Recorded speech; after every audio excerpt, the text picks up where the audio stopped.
Hello my dear friend, welcome to education point online. So friend, कैसे हैं आप लोग? गए हो बहुत अच्छे होंगे। मेरे प्यारे बच्चों, आज हम लोग बात करने वाले हैं डेटा साइंस के सिलेबस एंड क्लास अनाउंसमेंट के बारे में फॉर आरजीपीवी यूनिवर्सिटी भोपाल। ऐसा मेरा प्यारा बच्चा जो अपना बीटेक आरजीपीवी यूनिवर्सिटी भोपाल से कर रहा है और जिसका ब्रांच डेटा साइंस है बेटा।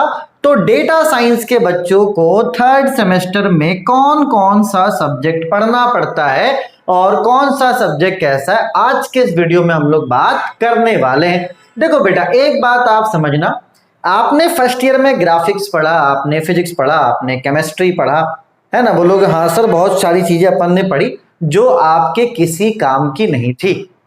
आप खुद भी सोचो ना, फिजिक्स केमिस्ट्री कहीं पर आपको अप्लाई होने ही नहीं वाला। हाँ, मैथमेटिक्स का यूज जरूर हो सकता है, लेकिन जो आपने बेसिक सिविल पढ़ा, मैकेनिक्स पढ़ा, बीएमई पढ़ा, ये सारे वेस्ट हो गए बेटा। चलिए कोई बात नहीं। अब आप एक बात आप समझ लो, फर्स्ट ईयर तो जो था वो था, आपने क्या करा, आपने पढ़ा नहीं पढ़ा उससे मुझे कोई मतलब नहीं है बेटा। लेकिन आप इतना समझ लो कि अब जाके आपकी ये जो इंजीनियरिंग है ना, ये स्टार्ट हो रही है। अब कुछ बातें हैं जो आप पॉइंट आउट करो। बहुत ऐसे बच्चे हैं जो सिर्फ एग्जाम के लिए पढ़ते हैं, तो मैं उन बच्चों को ये इंश्योर करना चाहूंगा कि डीएस में प्रोबेबिलिटी एंड स्टैटिस्टिक्स को छोड़कर कोई ऐसा सब्जेक्ट नहीं है जिसमें आपका बैक लगे। ठीक है, तो भैया वैसे बच्चे जो एग्जाम के टाइम पे पढ़ते हैं वो इंश्योर हो जाए और आराम से भी घूमे फिरे। एग्जाम का जब डेट आएगा एंड डेट आने के बाद भी अगर वो एग्जाम से एक दो दिन पहले भी पढ़ते हैं, कुछ भी लिखेंगे तो वो पास हो जाएंगे, ये मेरी गारंटी है, सिर्फ और सिर्फ प्रोबेबिलिटी एंड स्टैटिस्टिक्स को छोड़कर। ठीक है, चलो यार, अब एक ट्रेंड है रात भर पढ़ के पेपर देना, एक दिन में पेपर देना, 2 दिन पढ़ के पेपर देना। आप खुद सोचो, ये सवाल खुद से करो कि अगर आप सिर्फ एग्जाम के लिए पढ़ते हो तो आप खुद से एक सवाल करो कि क्या आप प्लेसमेंट ले पाओगे? क्योंकि शकल देखकर प्लेसमेंट तो होता नहीं है कि भैया आप तो बड़ा सुंदर दिखते हो, आओ ये लो जॉब। ऐसा तो होता नहीं है भाई साहब। और चलो अगर प्लेसमेंट हो भी गया तो काम कैसे करोगे जब काम ही नहीं आता है? तो ठीक है, तो ये जितनी भी बुलशिट बातें होती है ना, अपने दिमाग से निकालो, है ना? एग्जाम सिर्फ एक चेक पॉइंट है बेटा, उसके अलावा और कुछ भी नहीं। आपने अच्छा खासा पैसा देकर इस ब्रांच को इसलिए चूज करा है ताकि इस ब्रांच के बारे में आपको आइडिया हो पाए बेटा। और ये जो डीएस है ना, ये फ्यूचर है, इसको आप इग्नोर नहीं कर सकते। ये आपने एक फ्यूचर ब्रांच लिया जहां पर अपना फ्यूचर आप देख रहे हो। ज्यादा पुराना ब्रांच नहीं, स्कोप भी अच्छा है। तो बस आपको क्या करना है कि जो आपका सेकंड ईयर है उसे आप अच्छे से पढ़ो, थर्ड ईयर आप अच्छे से पढ़ो, फोर्थ ईयर आप अच्छे से पढ़ो। अगर आप 3 साल मेहनत कर लोगे अच्छे से तो इतना है बेटा कि ये जो आपका लाइफ है ना, ये हो जाएगा सेट। और अगर आप सिर्फ एग्जाम के लिए पढ़ते हो, इधर उधर करते हो भाई साहब, तो इसका जवाब आप खुद ही ढूंढना कि मैं आप पे छोड़ रहा हूं कि क्या आपका प्लेसमेंट होगा या नहीं होगा। ये सवाल और ये जवाब मैं आप पर छोड़ता हूं, जो आपको सही लगे। अगर आपको ऐसा लगता है कि प्लेसमेंट हो सकता है तो बहुत बहुत अच्छी बात है, और आपको लगता है नहीं हो सकता तो ये आपकी थिंकिंग है। ये सवाल मैं बस आपके लिए छोड़ रहा हूं, क्योंकि भाई इस बार मैं फुल फ्लैश में हूं भाई कि मेहनत करना है, फालतू की चीजों में नहीं पढ़ना है कि एग्जाम आ गया एजुकेशन पॉइंट ऑनलाइन में इंपॉर्टेंट क्वेश्चन मिलेगा, हम पास हो जाएंगे। क्या होगा उससे? क्या हो जाएगा बताओ थोड़ा सा। हाँ भाई, मेरा भी माइंडसेट था जब मैंने स्टार्ट करा था, तो मेरे दिमाग में एटलीस्ट ये चीज था कि जो देखो, मैं अपना माइंडसेट ही बता रहा हूं बेटा कि मेरे अंदर भी चेंजेस हुआ है। मेरा माइंडसेट क्या था कि बच्चे जिन पेपर में पास नहीं हो पाते, जैसे कि प्रोबेबिलिटी एंड स्टैटिस्टिक्स, ये आपका थोड़ा टफ है, तो मेरा ये था कि जिसमें बच्चे पास नहीं हो पाते उसमें मैं क्या करूं, बच्चों को पास करवाऊं। क्योंकि भाई ओवरऑल अगर देखा जाए तो बच्चा ज्यादा समय कॉलेज में अटेंड कर रहा, प्लेसमेंट वगैरह जो भी था वो कॉलेज के जिम्मे था। लेकिन आप सभी को पता है कि कॉलेज वाले अपनी जिम्मेदारी को कितने अच्छे से उठा रहे हैं, ये आप सभी को पता है बेटा। इसलिए मैंने फैसला किया कि नहीं, अब कॉलेज पे तो नहीं छोड़ सकते भाई साहब, वो सिर्फ पैसा लेने के लिए बैठा हुआ, ये आपको भी पता है। एक साल आपने पढ़ लिया तो सच्चाई आपको पता है बेटा। तो अब मैंने सोचा कि नहीं भैया, मुझे अपने बच्चों का जो एकेडमिक परफॉर्मेंस है उसे भी बढ़ाना है। क्योंकि देखो, जब भी आप कोई सब्जेक्ट पढ़ते हो, इस बात को आप समझना कि किसी सब्जेक्ट को पढ़ने से पहले आप जो होते हो, सब्जेक्ट के बाद वो आप कतई नहीं हो सकते, कुछ ना कुछ इंप्रूवमेंट होता है आप में। और आप सोचो, अभी 30 सब्जेक्ट पढ़ोगे पूरे इंजीनियरिंग में, 25 to 30 सब्जेक्ट, तो कितना इंप्रूवमेंट आपके अंदर आएगा। तो इस बार मैंने ये सोचा कि नहीं, बच्चों के साथ मेहनत करना एकेडमिक में भी, भले मेरे साथ एक बच्चा रहे, मुझे उस बात की कोई चिंता नहीं भाई साहब, लेकिन मैं अब मेहनत करूंगा ताकि जब कल दिन ऐसा ना हो पाए कि अरे सर आप कर सकते थे लेकिन आपने करा नहीं। साथ ही साथ आपके कोडिंग जर्नी में भी, क्योंकि देखो ये भी एक प्रॉब्लम था भोपाल में, 30,000 40,000 फीस ले रहे हैं, है ना, लेकिन वास्तविक में देखा जाए ना तो बच्चे, आधे ऐसे बच्चे जिनको समझ में कुछ भी नहीं आ रहा था, बस वो पैसा देकर स्ट्रगल कर रहे थे, समझ कुछ नहीं आ रहा। अब क्या होता, क्या किसी को बोलेंगे ना वो तो लोग मजाक उड़ाएंगे, कह रहे यार हमें तो कुछ समझ नहीं। तो कुछ ऐसी बातें जो बच्चे छिपा लेते हैं, मुझे पक्का पता है कि बहुत ऐसे बच्चे हिंदी मीडियम वाले जिनको आप मानकर चलो रिटन राइटिंग नहीं आता है, उनको रिपोर्ट राइटिंग नहीं आता, बहुत ऐसी कमियां हैं जो बच्चे कभी खुलकर नहीं बोलेंगे। मुझे पता है भाई साहब, कोडिंग चैनल में भी क्या हो रहा है मुझे पता है। आप जाते हो कोडिंग इंस्टीट्यूट में, आप मोटा पैसा देते हो, ठीक है, एक आध महीने आपको समझ में आता है, उसके बाद आपके ऊपर से चला जाता है, लेकिन आप वो बात किसी को नहीं बोलोगे, ये मुझे पता है, ठीक है। चलिए बेटा, तो कोडिंग जर्नी का भी हम लोग शुरुआत इस बार करने वाले हैं, साथ ही साथ पर्सनालिटी डेवलपमेंट, क्योंकि ये एक बहुत इंपॉर्टेंट रोल प्ले करता है। तो भैया अब आप अच्छे से मेहनत करो क्योंकि हमारे पास समय, आप खुद सोचो कि अगर आप अभी अच्छे से मेहनत करोगे, अगर ये सेकेंड ईयर हमारा बहुत अच्छा गया तो अपन थर्ड ईयर के लिए भी कोई प्लान लेकर आएंगे। जैसे ये 3 सेट मैंने बना, हो सकता है मैं थर्ड ईयर के लिए कोई और प्लान बनाऊं, हो सकता है फोर्थ ईयर में अगर सारी चीजें अच्छी रहे बेटा तो अपन किसी प्लेसमेंट ऑफिसर को हायर कर ले कि भैया आप तो प्लेसमेंट करवाओ, है ना। तो उसके लिए हमें क्या है बेटा, काबिल बनना पड़ेगा ना, आपको अच्छे से पढ़ना पड़ेगा। एटलीस्ट मेरे दिमाग में ऐसा है कि अगर मैं आपको अच्छे से पढ़ा दूं, अच्छे से गाइड कर दूं, उसके बाद जब आप जॉब इंटरव्यू में जाओगे कितने बार फेल होगे। अगर मुझे इतना पता है कि अगर 20 इंटरव्यू भी आप देते हो तो एक जगह आप अच्छे से सिलेक्ट हो जाओगे। और अगर आपको नॉलेज नहीं है, सिर्फ आपने एग्जाम के लिए पढ़ाई की है भैया, तो बस वही हिसाब किताब होगा, रिजेक्शन रिजेक्शन रिजेक्शन, वही जॉब आपको मिलेगा 8-10 हजार का, ग्रोथ कुछ होना नहीं है, ठीक है। तो फंसो मत बेटा, एक ट्रैप है जो बच्चे फंस जाते हैं, जाके कहाँ पे स्टार्ट करते हैं तैयारी, फोर्थ ईयर में। भाई सेकंड और थर्ड ईयर में क्या क्या मतलब वो पकोड़ा वकोड़ा बेच रहे थे क्या मतलब ऐसा पता चलता है कि अब भैया फोर्थ ईयर में आ गए, अब कुछ करना पड़ेगा। भाई साहब क्यों, आपको तो पता है फोर्थ ईयर के बाद जॉब करना है आपको, तो ये सेकंड और थर्ड ईयर में क्या पकोड़ा बेचने का प्लान मत बनाओ, अच्छे से पढ़ो भैया। अच्छा ब्रांच है यार, अच्छा ब्रांच आपने चूज करा है, आप लाखों लाख पे कर रहे हो उसके लिए, तो पढ़ो ना। ये तो वही बात हो गया कि खाना मंगा लिए हो बढ़िया वाला 5 स्टार होटल में, खाना नहीं है लेकिन क्यों। चलो यार फालतू की बातें नहीं करते, आते हैं सिलेबस में क्या क्या चीजें पढ़नी है भैया। हाँ भैया, पहला सब्जेक्ट क्या है, ये पहला सब्जेक्ट क्या है ये छोड़ो, लेकिन ये पहला सब्जेक्ट क्यों है इसका जवाब आप सुनो पहले ये सब्जेक्ट को इंट्रोड्यूस क्यों किया गया, इस सब्जेक्ट को इसलिए इंट्रोड्यूस किया गया ताकि बच्चों का पर्सनालिटी डेवलपमेंट किया जा सके, उनके स्किल्स को और इनहेंस किया जा सके। लेकिन इस सब्जेक्ट को सिर्फ एक थ्योरी समझकर एक बच्चा भी इग्नोर कर देता है, और कॉलेज तो खैर इग्नोर करता ही करता है।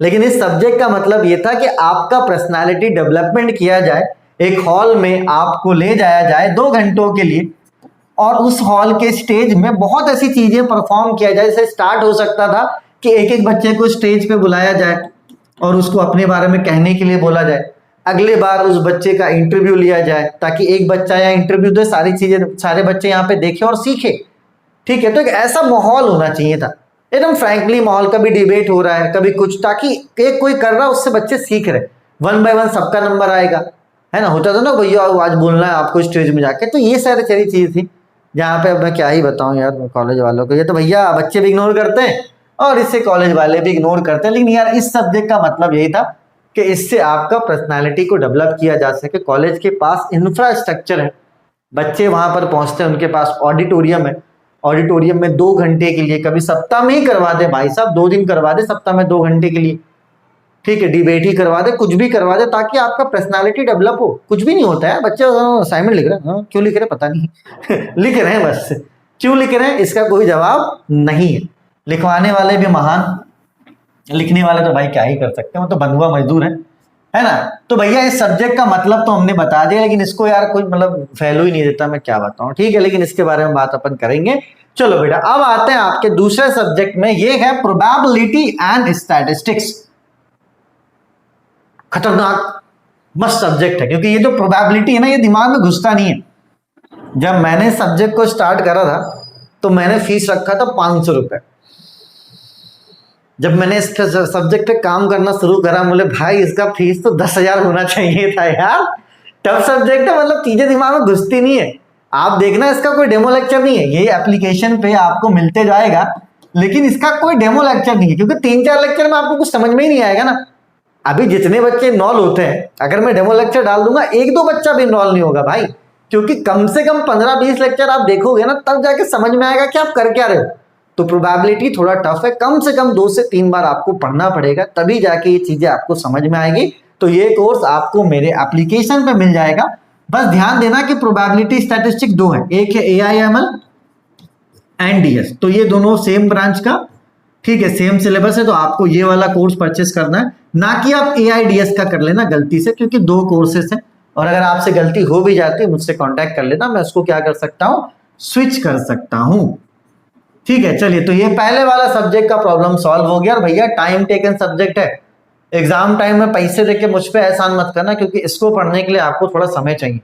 एग्जाम टाइम में लोगों, मैं गारंटी बोल रहा हूं, कुछ भी समझ में नहीं आएगा। जल्दी जल्दी पढ़ोगे, कुछ भी का मतलब कुछ भी होता है, समझ में नहीं आने वाला। जल्दीबाजी का सब्जेक्ट नहीं, ठीक है। अगर आपको पढ़ना है, यूट्यूब में कंटेंट खोजो, घंटा कुछ नहीं मिलने वाला, तो नाचने की जरूरत भी नहीं यूट्यूब में कि भैया नाच रहे हैं हम तो यूट्यूब से पढ़ेंगे, नहीं मिलने वाला कंटेंट ढंग का। इस बात को आप कहीं पे लिख कर रख लो, ठीक है। चलिए बेटा, अब बात करते हैं डेटा स्ट्रक्चर का। देखो, डेटा स्ट्रक्चर जो है बेटा, ये बेसिक है, कंप्यूटर साइंस इंजीनियरिंग का ये एक बेसिक सब्जेक्ट है। एंड आपका कोई भी ब्रांच क्यों ना हो कंप्यूटर साइंस का, डेटा स्ट्रक्चर एक बहुत इंपॉर्टेंट रोल प्ले करता है। डेटा को मैनेज कैसे किया जाता है, अरेंज कैसे किया जाता है, किस तरीके से हम लोग इसको स्टोर कर सकते हैं, ये सारी चीजें आपको सीखना है। और इस बार डेटा स्ट्रक्चर का क्लास भी आपको मेरे एप्लीकेशन पे मिल जाएगा, और इसे आपके प्यारे सचिन सर पढ़ाने वाले हैं। अनफॉर्चुनेटली डेटा स्ट्रक्चर के लिए भी कोई डेमो लेक्चर नहीं रखा गया है, क्योंकि 3-4 लेक्चर में आप डिसाइड नहीं कर पाओगे कि आपको करना क्या है और आप कर क्या, ठीक है। इसलिए दोनों ही सब्जेक्ट के डेमो लेक्चर्स आपको नहीं मिलेंगे। ये सब्जेक्ट मैं पढ़ा रहा हूँ, ये सब्जेक्ट आपको सचिन सर पढ़ाएंगे। अब आप बोलोगे सर बहुत बढ़िया, बहुत कमाएंगे आप तो, बढ़िया बेहतरीन है ना। चलिए भैया, दिल छोटा नहीं करना है। Objected oriented program and methodology, जिसको हम लोग ऊप्स कहते हैं, ये ऊप्स आपका यूट्यूब पे पूरा फ्री होने वाला है। इसका क्लास आदित्य सर लेंगे, और ये मानकर चलो 10 सितंबर से 15 सितंबर के बीच में ऑन फ्लोर आ जाएगा। तो इस सब्जेक्ट का प्रॉब्लम सॉल्व, इस सब्जेक्ट का प्रॉब्लम सॉल्व, और इस सब्जेक्ट का प्रॉब्लम सॉल्व। अब एक सब्जेक्ट रह गया आपका DBMS, डाटाबेस मैनेजमेंट सिस्टम, जो कि एक इंपॉर्टेंट सब्जेक्ट है आपके लिए। मैं टीचर सर्च आउट कर रहा हूं, उम्मीद है कि टीचर मिल सकता है, और ऐसा भी हो सकता है कि टीचर ना मिले। आपको करना क्या, मैं एकदम क्लियर बता रहा हूं, आप इसके सिलेबस को डाउनलोड करो,